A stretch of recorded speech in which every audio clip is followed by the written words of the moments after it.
What is going on, you guys? Welcome back to Down to the Wire. I'm your host, Brian Costa, and today I am coming to you guys with a very special episode today. Joining me on the show today is a former Major League Baseball outfielder who spent a total of 4 years in the show with the Baltimore Orioles and Houston Astros organizations. At the time of his debut, he was ranked as the number 5 prospect in the Orioles farm system. During the course of his MLB career, he got to play alongside some of the game's brightest stars, including Jose Altuve, George Springer, and JD Martinez. So without further ado, it is my pleasure to welcome to the show the one, the only Mr. LJ Hoes. LJ, welcome to the show. And thank you for having me. Absolutely, man. I'm really psyched to have you on the show today. How are you doing? I'm doing good.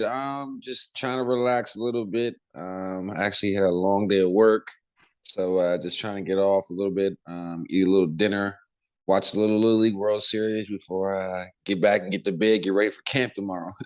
Yeah, absolutely. I mean, we'll definitely touch on your work and some of the things you're doing now in a little bit. Obviously, I love watching the Little League World Series, watching those guys go out there and do it. It's crazy what some of these 12-year-olds are able to do, man. Yeah, it's crazy. It's actually the age group run where I coach with one of our teams at St. James, and it's crazy seeing some of these kids. But then you go out to Perfect Game, and it's like a whole nother level, a step above this. These fences are 20 feet, 225 feet. You go to a Perfect Game event, they're 265, 270 foot for 12-year-olds. And, their bases are a little bit further back. They're 70-foot bases. Pitching mounds a little bit further back. The guys play with leads. So the game's a little bit different for those 12-year-olds.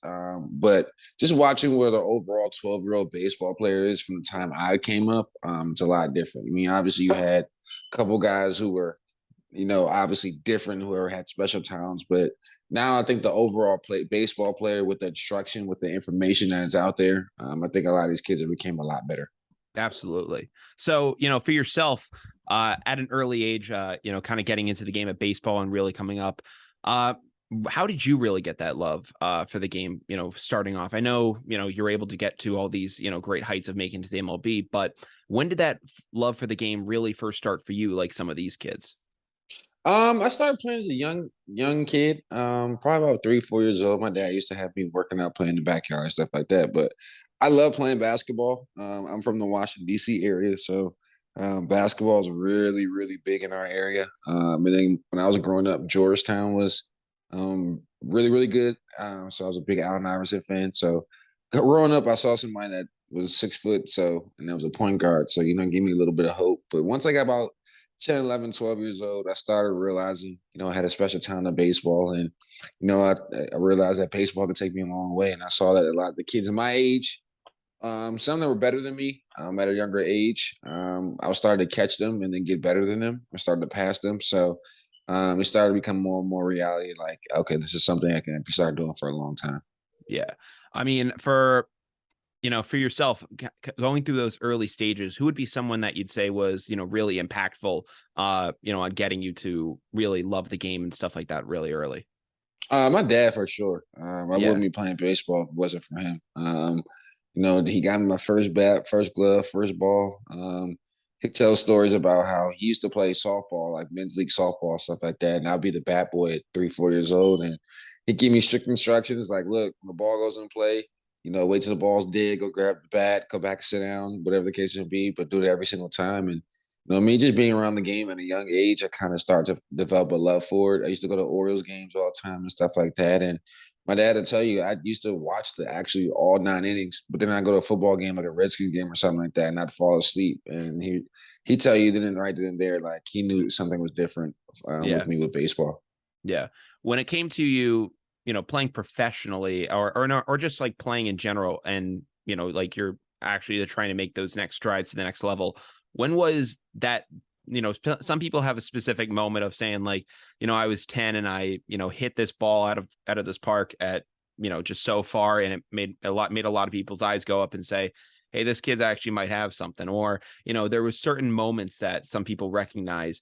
What was the moment where it could have been your dad or even you recognized, okay, I might actually have a shot here?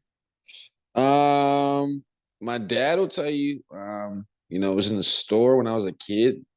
He has his instance of when it happened. I was in the store as a kid, and this random stranger was like, "Man, you don't see babies' eyes wide open like that. That kid's gonna be special one day." So that's his story. My story is probably around 7, 8, 9 years old. Again, I was playing around. I was playing around in my area, PG County, where I grew up, and then my Yeah. dad, he worked in Montgomery County, actually Bethesda. So he would take me out to Bethesda and Montgomery County, start playing against other kids against a better brand of baseball. So once I started playing out there, started coming back around where I grew up playing, and I started dominating. And then I was like, all right, let me keep working, keep working, keep working. And then I went back out to Montgomery County and was playing against these kids that one, I'm sitting on the bench behind, but now it's like, all right, I'm as good or if not better than you. Mhm. And it's just something of confidence. So I would say around like 19 years old, it was like really like just to seeing the improvement of my game and saw how much the hard work had paid off. That's when I started realizing, all right, if you keep working like this, like, you can be something very, really, really, really special one day.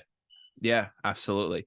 I know that you were talking about, some kids having maybe having to catch up to some kids when you were younger.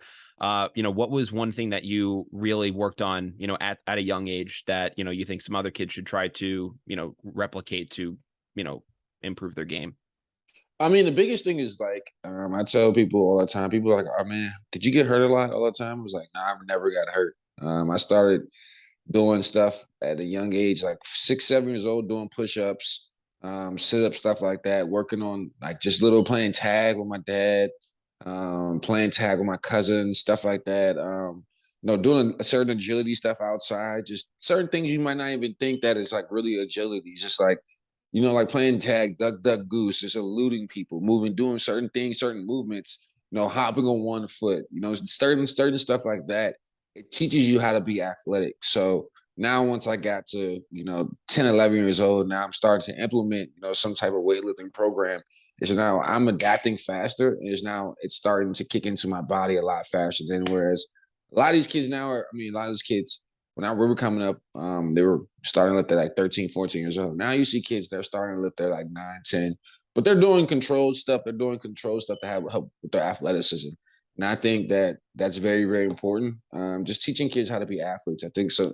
Now, all sports have became so one-dimensional, focused on that one main sport that kids lose out on the athletic ability and athletic goals and athletic things that other sports teach these kids. I mean, playing soccer teach you get footwork, playing basketball, get lateral quickness, footwork, jumping ability, vertical leap, all that type of stuff, mental thinking, even baseball, football, that type of stuff. It's all things that these sports tie into. But again, these sports now are just so individualized and specialized that these kids aren't able to play other things that and will help them become better athletes.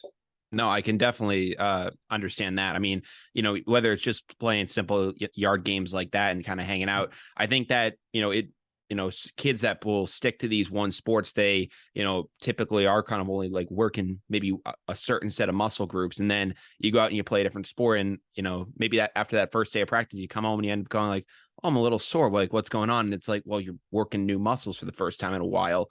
And, you're kind of getting at it. I think Wayne Gretzky once said, obviously, the greatest hockey player ever, he ended up saying, yeah, I would, go all out and during hockey season as a kid. But once the season was over, I would hang up the skates and I'd go pick up my baseball stuff and I'd go play that spring. And, for seeing that of an athlete, that I feel like was probably very impactful for him. So I think being able to, play multiple sports, be active in different areas is, really important. I don't think enough kids realize that. Yeah, and then it also gives the kids mental breaks.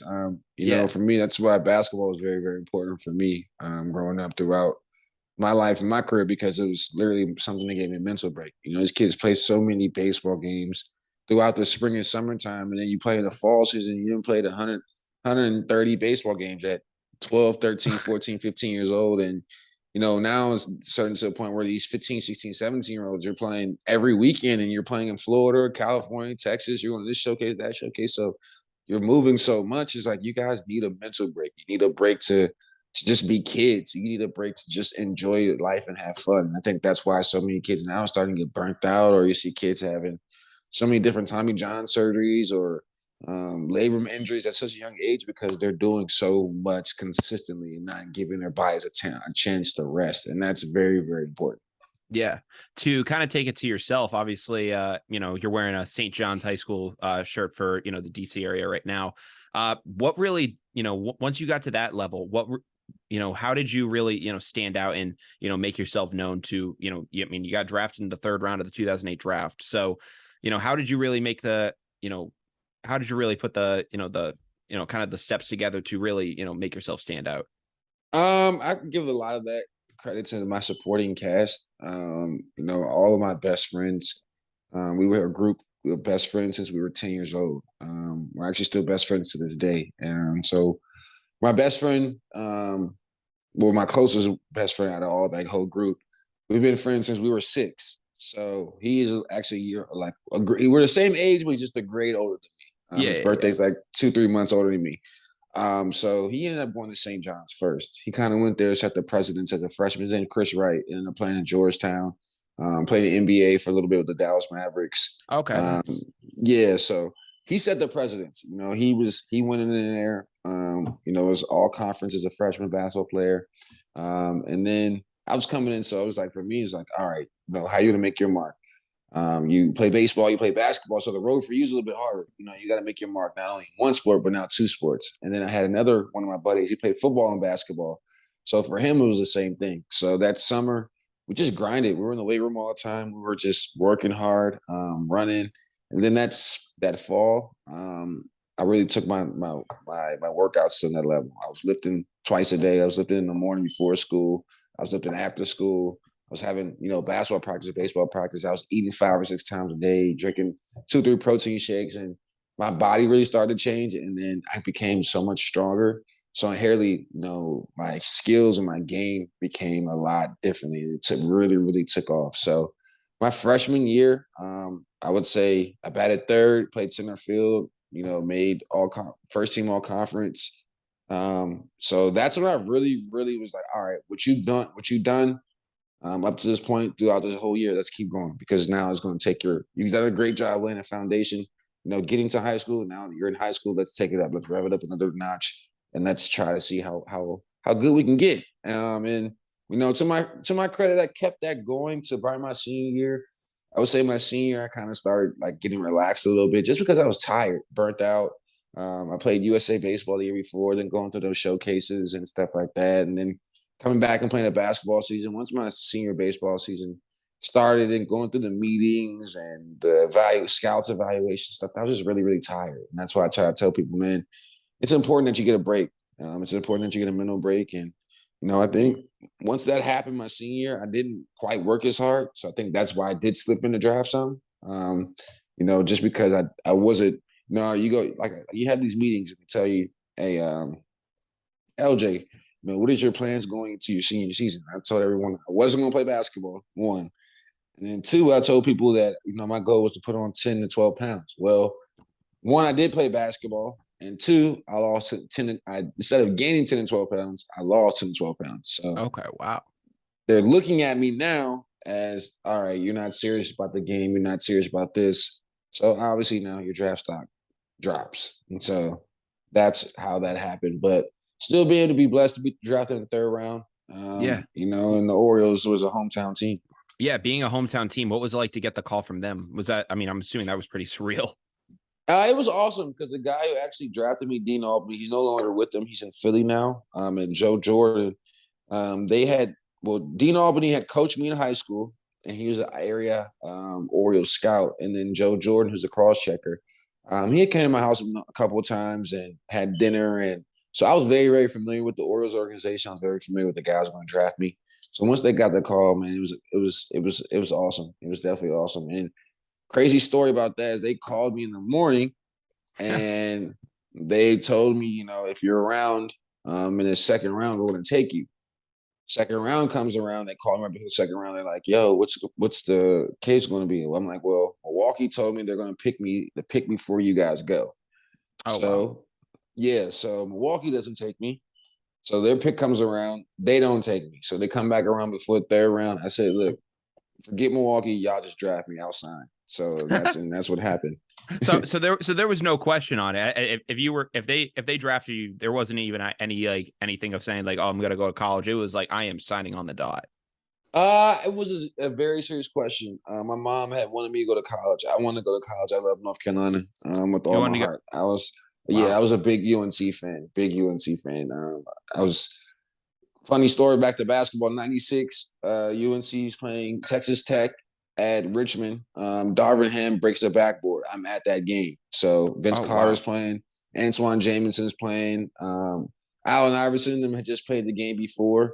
So yeah, I'm heartbroken. But fast forward, I always said if I had the chance to go to North Carolina, I wanted to go to North Carolina. And they came and it was like, look, this is where I wanted to be at. This is my dream school. So I wanted to go there. But once I got drafted, I actually found out my mom had breast cancer. So Oh wow. yeah, so it was tough. And being able that the Orioles were here, all the minor league teams were local. I'll be able to help out with my mom. I'll be able to be around my family. My sister was in high school at the time. She's played softball, so I'll be able to be here, train with her, work out with her during the off season. But just also be a mental fortitude because is her person that's her rock that is her superwoman and she's about to go through chemotherapy, lose her hair, be very weak. So I wanted to be here for my family, and I knew being 5 hours away, I couldn't have the same impact that I could being an hour and a half away. So a lot of times when I would drive back over after a night game, sometimes spend the night with them, drive back the next day or after a Sunday day game, drive back over, stay, drive back. So it was the first year. But then once I got to Frederick, I'm definitely closer and she got a lot better. Our cancer started becoming in remission. So that thing became a lot more easier. But it was definitely that first year and making a decision. It wasn't an easy one because, definitely, like I said, you sign a contract with North Carolina and they're basing a lot on you coming to school. And here you have is this life situation that you kind of have to deal with. So on one hand, you want to be a kid for a little bit longer, but you got to grow up and make some family decisions. So that's what I Yeah. did. Yeah, absolutely. Growing up, you're thrown right into that minor league, kind of situation. I know, I've talked with some guys about, about the grind of the minor leagues and that sometimes there's some nights where it's just like not fun whatsoever, where you're kind of just like, going from bus to bus, trying to get to different ballparks, everything like that. How was your experience with, being in the minor leagues with the Orioles? It was different for me because I had kind of like told people I've been through that grind in high school. I played on a college with a bad team in high school where we played every single day and we were riding buses to different fields. We got to take BP, get dressed in locker rooms. And then on the USA team, we're going to we're going to Venezuela, we're going to Mexico. And, you're going to some rough areas. You're going to some places where, the bus might break down. You might have to sit on the side of the road. Your bus might not have no AC. Food might not be as good as you want it to be. Hotel stays not be as good as you want it to be. So once I got that minor leagues, it was just like, all right, we're playing baseball. I've been through it the last 4 or 5 years on the circuit, doing different things. So I'm used It, to it. I mean, yeah, it didn't phase you in a sense. yeah, it didn't really phase me. Like it sucked.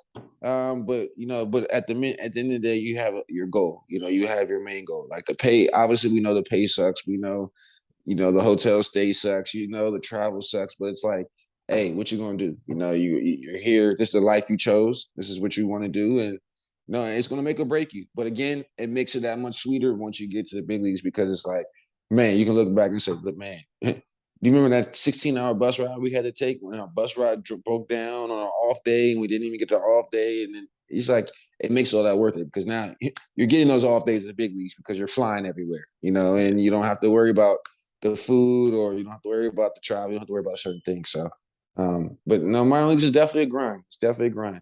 Yeah. I know I mentioned at the start of the show some of the major leaguers that you've kind of gotten to share the field with, obviously at that major league level, but even in the minors as well. I learned recently that you were minor league roommates with Manny Machado and Jonathan Scope. What was it like seeing those guys and yourself at that young level and recognizing the talent that you were around at that point? So for me, it was crazy because it was like, here it is. I'm 21, 22 years old, and these guys they're 19, 20, and we're all in double A. It's like, they're looking up to me because this is my second year there. Like I made a double A at 20. So, they're kind of in my situation. And so they're looking to me like, what should we expect? What's going to happen? I'm like, man, y'all are fine. I'm like, bro, y'all have made through the jungle. Like y'all have made through A-ball. Like this is a breeze because the travel in this league, Eastern League, is not that bad. Our furthest trip is going to be 10 hours. You've been through the grind where you're going to Myrtle Beach. You hit on 95 traffic on Sunday. It's 12, 13 hours getting back.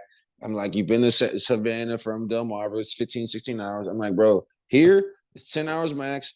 Shit, we have a couple of day trips. We go to Richmond. It's an hour and 30 minutes. You go to Harrisburg. It's not that far. You go to Reading. It's not that far. Altoona is not that far. Like, it's a great league you're going to go in. And like, all you're going to do is face guys that are trying to throw hard because they're trying to get to the big leagues. And you guys like hitting fastballs. So you guys are going to do really well. And Manny was there for 3.5 months, and Scope was there for 4 months, 5 months, and they were in the big leagues. So it's like, I told you guys what it was going to be. Now they're still in the big league. So it's great to see them still playing. It's great to see them still there. But I mean, I wouldn't have been able to give them that credit if, I wasn't around Adam Jones for as long as I was around him for. That's I know you've kind of considered him as as kind of like, you're about to say a big brother of yours. What was he, how much of an influence did he really have on you kind of coming up? I mean, I just like, again, I've been always blessed to have, a decent, a pretty good circle of people around me in each situation. Like when I went to Baltimore, I was able to be around Adam. But Adam now connected me to, Cameron Mabry, to Justin Upton, to, Quentin Berry, to Delman Young, to where now I'm becoming so good friends to where myself, Adam, and a couple other guys, Quentin, a couple other guys, we're in a group chat together. And now we talk every single day. And it's like, but we're bouncing off information. We're bouncing off ideas. We're bouncing off what we're going through. So for them, I'm learning through their experiences. So now I'm able to go back and tell other people. So for Adam, it's like, I wouldn't have made it as far as I did and been as successful as I did if it wasn't for a lot of the information he gave me as I got to, double A, triple A, the big leagues. I got closer to the big leagues. And once I got to the big leagues, it was like, I'm literally hitting them up every day. Like, yo, what do I do with this? What do I need to do with this? Because again, when I got to Houston, it was a lot different. And we can touch on that. Just my time in Houston was a lot different because Baltimore, it's a veteran-laden team. So a lot of these experiences I'm going through, a lot of these guys have already been through. When I go to Houston, it's totally different. We're all young bunch. We're all young-minded. We're all, 22, 23, 24 years old. Altuve's young. I'm young. We got Marwin Gonzalez down there. He's young. So I'm trying to think. Robbie Grossman was there at the time. Jared Kozar. I think you were there with Kike. Yeah, Kike Hernandez. Matt Dominguez was there. Then I'm trying to think. Correa came up. We had Singleton. So a lot of that time, Keuchel was young at that time in 13. So a lot of us were young. So I'm talking to Adam about how to handle the different situations, about these different pitchers, getting information about them. So, that first year I did really, really well because of, I had somebody like him to be able to talk to about different things. And literally, I tell you, I talked to him for about 4 or 5 hours before the game. And then I would talk to him after the game for about 2 or 3 hours. Yeah. Damn, man. I know you brought up a ton of names there. The one that did stick out in my mind, though, of all of them was Quentin Berry. And the reason I say this is because I'm from the Boston area. I'm actually a big Red Sox fan.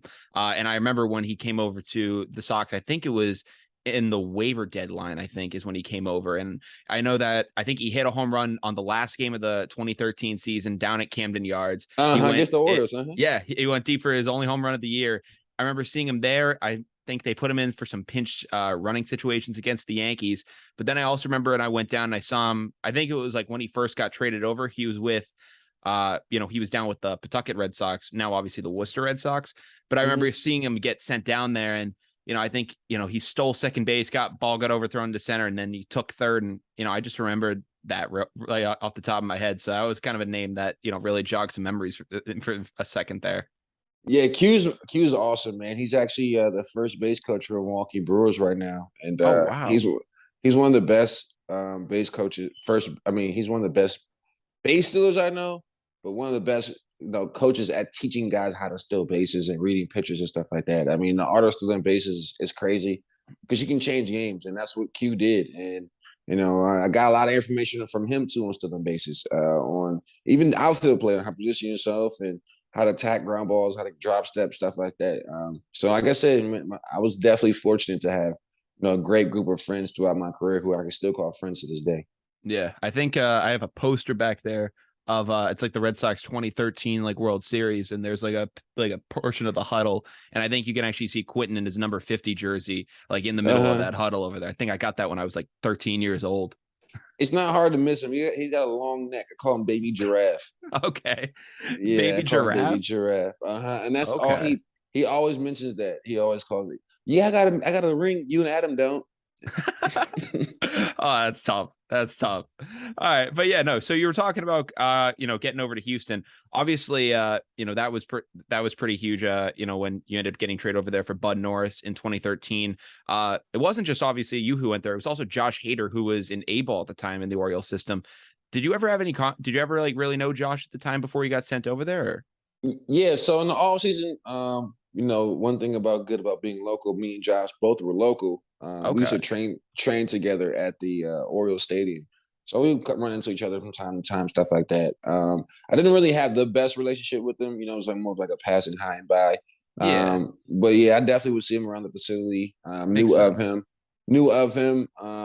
The same guy drafted him, so told me about him and how he's coming up. I always heard he had a live arm from left side, and now you see it. So He does. it's crazy because we always talk about this trade, and me and a couple of guys, and talk about whether it benefited the Orioles or not. And I always try to give him trash. I'd be like, man, you could have had Hader and me still, and you guys got Bud Norris and still did the same thing. And he was like, well, we probably wouldn't have got it there if we had you guys. And I was like, yeah, you might not have, but we'll see. But Yeah. it is history is what it is.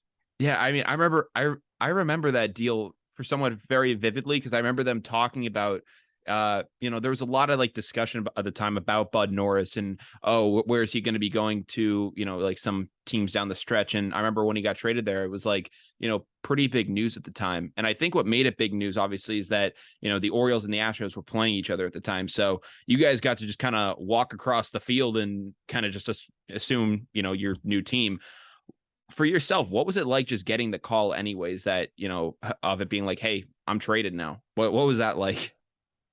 It was crazy. Actually, it wasn't even a call. Let's see what happened. Let me tell you this story. So I was staying with Adam at the time. Okay.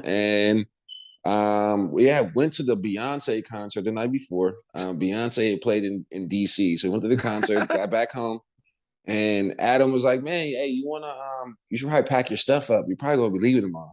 And I'm like, what? What are you talking about? He's like, you're probably gonna be leaving tomorrow. I'm like, yeah, you're joking, you're right. Like, you're joking, right? So he's like, nah, just be ready. Go get some sleep though. So go to bed, get up the next morning, or watch it MLB Network. And MLB Network, it's really talking about the trades, it's talking about the potential of where Bud Norris is going to go. At the time, the Astros were the worst team in baseball. Mm-hmm. Bud Norris and Justin Maxwell were the only two kind of veteran guys they had that people were looking at to get for trades. Yeah. So Bud was having a pretty good year that year. The Orioles needed another starter. So at that time, I'm not thinking I don't think they're going to trade me. They're still doing pretty well. They have their starters. They have, Jake Arrieta in the minor leagues at this time. A couple other guys in minor leagues that are pretty good. So I'm like, I honestly don't think they're going to trade me. Like, they got some good arms down there. Well, long story short, I get to the field. I'm getting ready to go take BP. I'm sitting down. MLB Network flashes across the board, and it was like breaking news. And it was literally 3:59 and 15 seconds, and it said LJ Hoes. Well, Bud Norris has been traded to the Orioles for LJ Hoes and Josh Hader. So that's how I found out. Then the media people, everyone came in. They started talking. Well, they came in for a second, and then Buck called me into his office. And then him and Dan Duquette talked to me for a little bit, and then went back, talked to the media, packed my stuff up, went across. I went from batting ninth with the Orioles to playing left field. I went to the Astros. I was batting second, playing right field, Oh, and wow. that's what happened. Yeah, and that's how that happened. As a Red Sox fan, that's hitting very eerily close to the situation with Christian Vasquez right now, and how that whole situation ended up down in Houston. Yes. Yeah. difficult for you guys. Yeah, it's not great. We'll see how things go down the stretch. But no, actually, Dan Duquette too. I know obviously had some time with the Red Sox as a GM over there too. So, just like how did you really just process it though of being like I'm traded? Like when did it really hit for you that like I'm playing for another team now? Was it when you were trying on that Houston Astros jersey for the first time? When did it really hit home with you that I'm not going to be in Baltimore all the time anymore? It didn't hit home till I got home that night, and I cried like a baby. Just because there was so many emotions that went on throughout, me that journey. It's my childhood team. I've been at the stadium. I've dreamed of playing in the stadium. I've dreamed of playing in this field. I dreamed of playing in front of my friends and family, and making my like really, really like making a name for the Orioles and winning a championship there. It's like, all right, well, none of that's going to happen. Like none of that's going to happen. So it's like now you have to put those feelings aside. My parents and everyone's come to the game. So after that, I had to tell them that they're coming to the game. Tell them change uniform, change tops, change all that type of stuff. I So I that's an saw it. emotion in itself. Yeah, I saw an article about that where they said they had to change out some of their Orioles stuff and just find whatever blue and orange they could around the house. They could because actually we had a suite at the time, and they wouldn't let them wear any Astros gear in the suite. So Oh they had to wow. scramble around and find some orange and blue stuff. So those are whirlwind of emotion. And then, having to come home and, all your friends and family at the game is like, man, how you like, and it's just like, you're trying to be strong after the game and be like, man, I'm not affected. I'm not this, that, and the third, but it's really like, yo, this is like a whole change, like that you're not expecting. And, you got to go home, pack up, got to start looking for places in Houston and this, that, and third, because you're leaving the next day. You're getting ready to go to another city. So it was a lot. It definitely was a lot trying to fit in all those goodbyes in one night and try to pack and everything like that. So it was a lot. And I still had clothes and stuff at Adam's house. And it was, like I said, it was a lot to deal with. So, but once I got down to Houston, it really sat in like, all right, this is reality, bro. Like you're here. Like it's time to buckle it up, put your big boy pants on, and play some baseball. Yeah. Obviously you get into that Houston Astros clubhouse and like you said, you guys were all very, very young at the time. It was you guys like Jose, Springer, JD, Kike, some of those guys that you mentioned, and I'm mentioning Kike and those guys since Red Sox fan. I know that's Mm-hmm. mostly some of my base here, so I'm doing my due diligence with that. But uh, what was it like seeing those guys? Before they like reach the height of Jose winning MVPs and guys like doing that. How were they personally when you first met them? Oh, those are my dogs. Those are my guys. I mean, even to this point, to this day, it's all love with them. I see them at weddings, talk to them sometimes on Instagram through the phone. So it's awesome. But I just crazy thing is before I got traded over in 2013, 2012, I played in Arizona Fall League and I played one of the teams that how they mix each other together. They put like four Yeah. organizations together. So one of the organizations that was with us was actually the Astros. Oh So wow. yeah, so I was with Springer, I was with Cozart, I was with Singleton. So it was great. I was around them every single day. We hung out every single day. So I got to build a great friendship. But then once I got to Houston with everybody being so young, and you had Altuve, whose locker was beside mine. So Okay. that bond instantly clicked. Marvin Gonzalez, his locker was on the other side, beside Altuve, but they were best friends. And then Robbie Grossman, I played on the USA team with, so we were good friends. Cozart, I knew from fall league. I'm trying to think who else was there that was young. I mean, Keiko was young, so we all gelled and meshed in pretty well. And then, I mean, if you're playing well, as I did that first year, I mean, it's not hard for people to kind of accept you and kind of bring you in and start talking to you a little bit different. So, once I got down there and started playing pretty well, it became a lot easier to get adapted. But first, if it wasn't for Altuve and some of the other guys like Robbie, and obviously Brett Overholter too, we all hung together and we kind of formed a great tight clique and we grew that year. It was rough going through that year. A bunch of young guys going and losing that many games as we did, and still having the wherewithal and to come out and the grit to fight every single day. I mean, if you look back at a lot of those games, we were winning late. It's just we lost them late. So and it happens in baseball sometimes. So kind of built that foundation for the years to follow. And once they got, their success, seeing them grow from where we were to where they got to, it was awesome to see. It was awesome to see. Yeah, it was definitely some great stepping stones for, what was to come for that organization. Obviously you talked about Adam Jones and the impact he had on you in Baltimore. Obviously, I'm not saying that there's a comp for that for Houston, but if there is one guy down there that you could really say was your guy, who would that be? Probably Tony Sip. He came. Okay.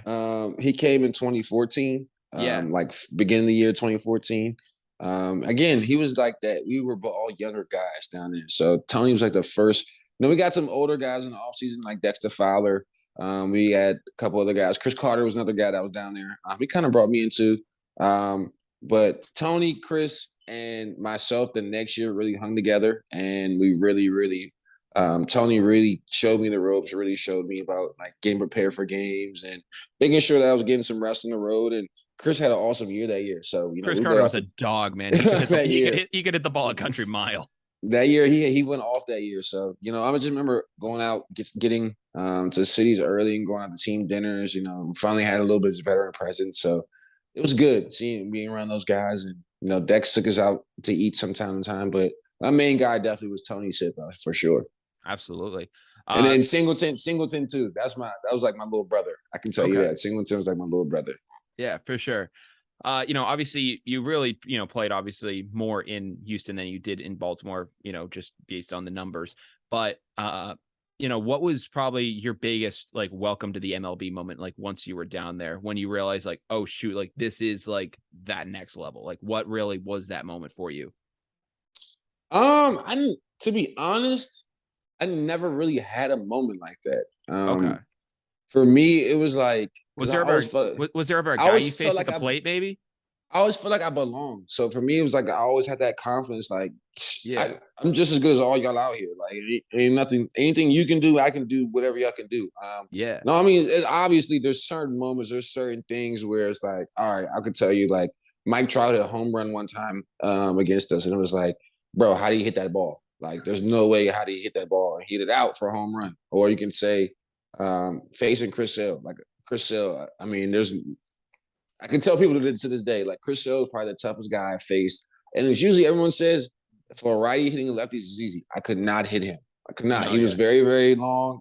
His arm was, he had long arms. He was out to the side. He was 92 to 96, 97, 100 some days with that slider. And it was disgusting. The slider would start behind. Sometimes I remember looking behind our first base coach's like back, because that's how far a slider would go out. It seemed like it would go out and break back into the plate. It's just my God. Nah, I mean, it's like certain guys do certain things that are abnormal.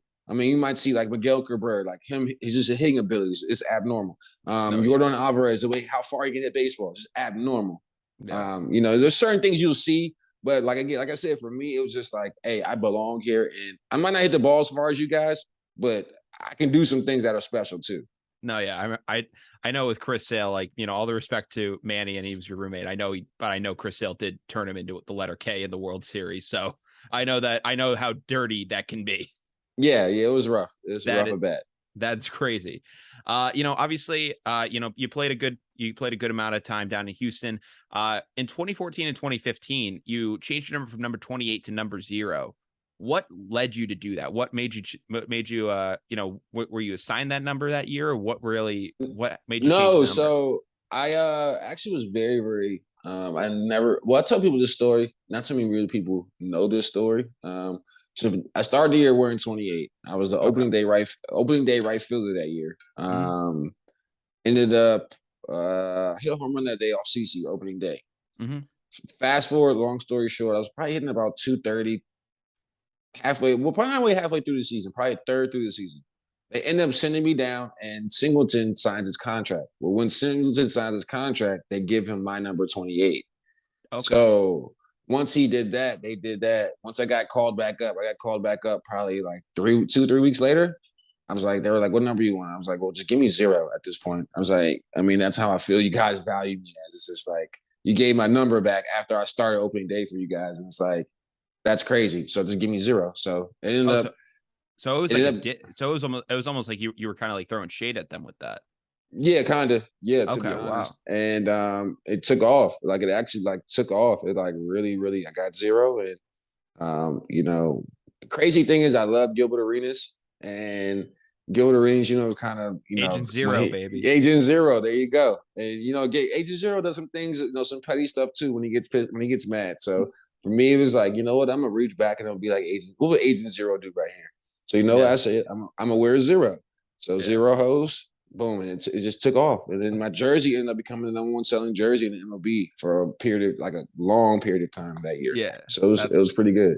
Yeah, no, I mean, I remember being, like 13, 14 years old, and I was watching it, and I remember just like seeing someone wearing the number zero, and it was like so like I remember it actually caught me off guard when I was younger. Like I had never seen anyone in the MLB actually wear zero. You see it, all the time in basketball.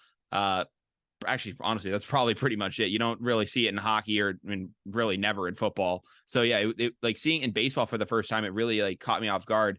I think the next time I saw it again was Brandon Phillips wore it when he came over to the Sox in 2018. But other than that, like you were the first guy that I Stroman saw. wore it. Yeah, I Yeah, wore it after I wore it, like guys started wearing it. Stroman wore it, Phillips wore it, a couple other guys wore it. So some other guys, I've seen some other like pitchers wear zero. So I like to take credit for that. I like to say like I Ottavino. started the wave. Yeah. Yeah. I like to say I started the wave for zero for baseball players. No, 100% because I had never seen it up until then. I was like, oh, this is sick. Ah, dang. But that's actually kind of that's very interesting as to as kind of like realizing that. But I give uh I give I give Adam Jones the one arm sleeve like the Allen Iverson. okay. I give it to Adam Jones, and then you can give the zero to me. Okay. Okay. For yourself, obviously, there's probably some great memories for yourself, maybe like your first major league home run or getting that start opening day for the Astros. What is probably your favorite memory that you have from your time in the majors? There's two. All right, there's two. Feel free. It's crazy. First one's against Boston. Um, Okay. Not too many people know this story. So I get called up, and they called me in the office. I'm going to leave AAA. We're playing in Rochester, New York. So Mhm. they called me in the office like, look, hey, go back to the hotel, pack your stuff up.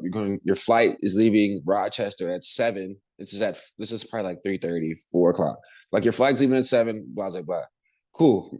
Flight leaves at 7. I'm from Rochester. I'm gonna fly. Instead of flying from Rochester to Baltimore, I'm flying from Rochester to Cincinnati, Ohio, Cincinnati, Ohio to Baltimore. Well, I get to Cincinnati, Ohio, and my flight gets delayed, gets Oh, canceled. geez. Actually, it gets canceled in Cincinnati, Ohio. So I ended up having to spend the night in Cincinnati, Ohio. I have to catch the first flight out in the morning. Get to Baltimore at probably it's a 1 o'clock game. I get to Baltimore at like 9. Go straight to the field. Change my clothes, whatever. We're playing Boston. John Lester's on the mound.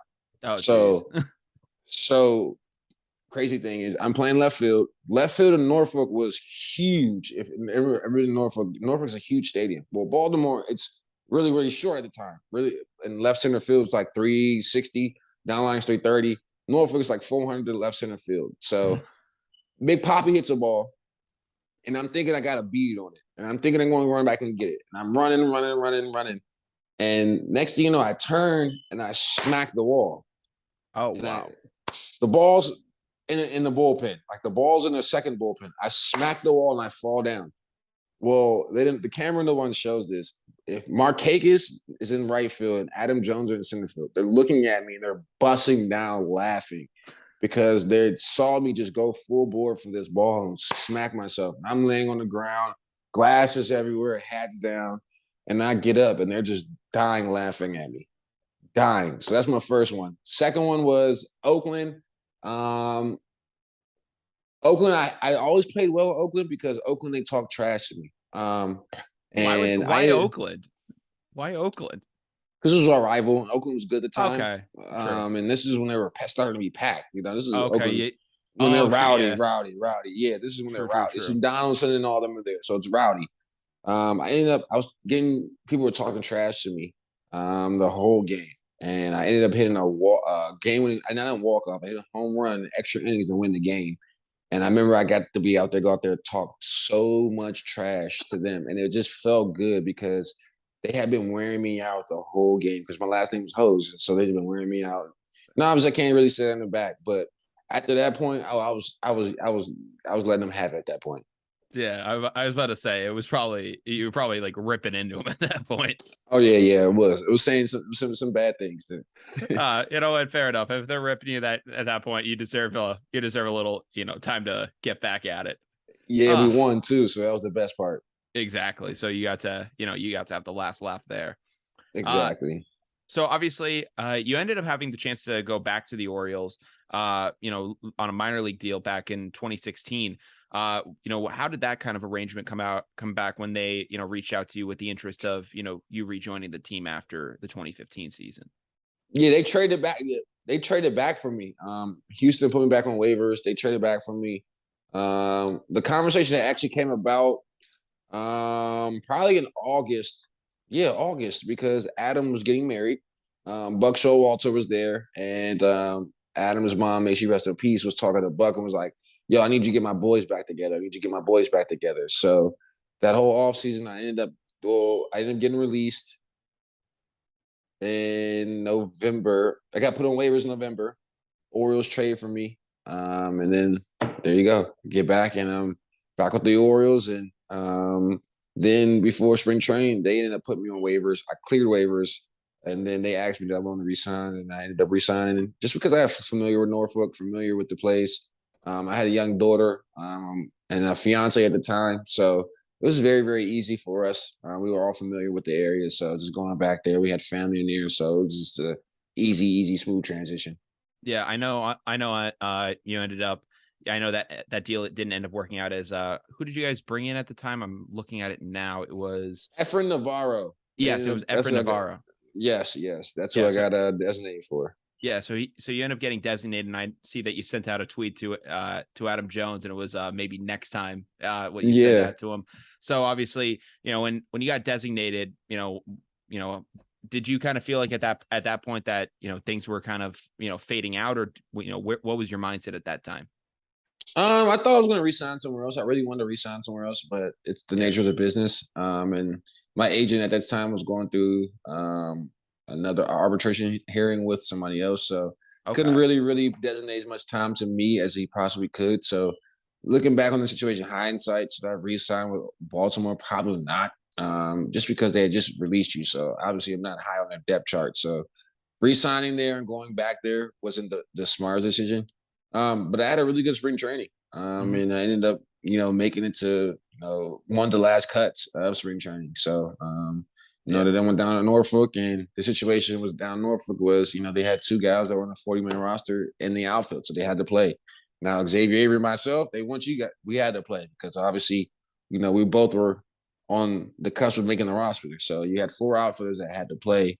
So it was rough. It was tough. So, and the situation wasn't the best, but we made the best out of it. And, I was grateful for them bringing me back and, give me opportunity to still continue to play the game that I love playing. Yeah. I mean, uh, I saw that you ended up playing until 2018. With some baseball for yourself after that. What made you, when did you come to the conclusion that you were gonna, take that step away as a player?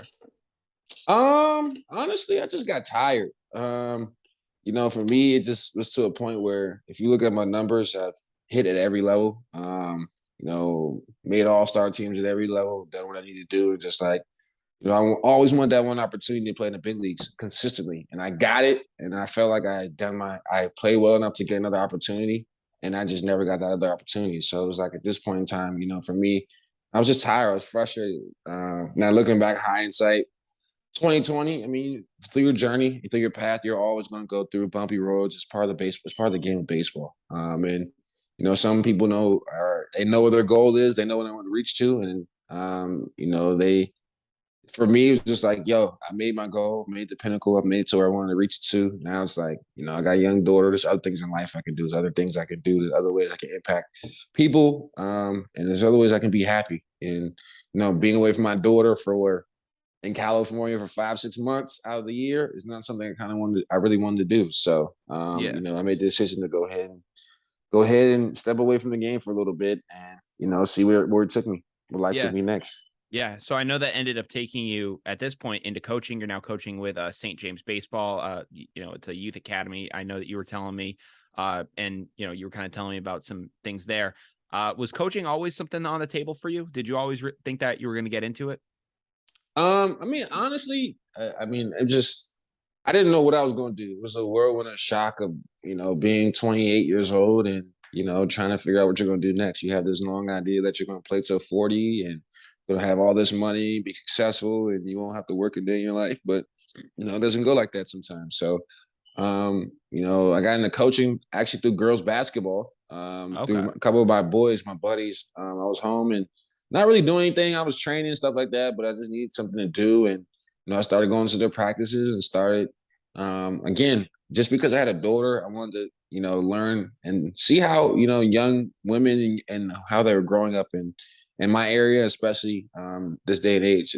Technology and everything else now has changed life so much from when we were growing up. So I wanted to be able to make sure I gather as much information as I possibly can from these young women and make sure I can be the best father I can for my daughter. So I coached basketball till this past year.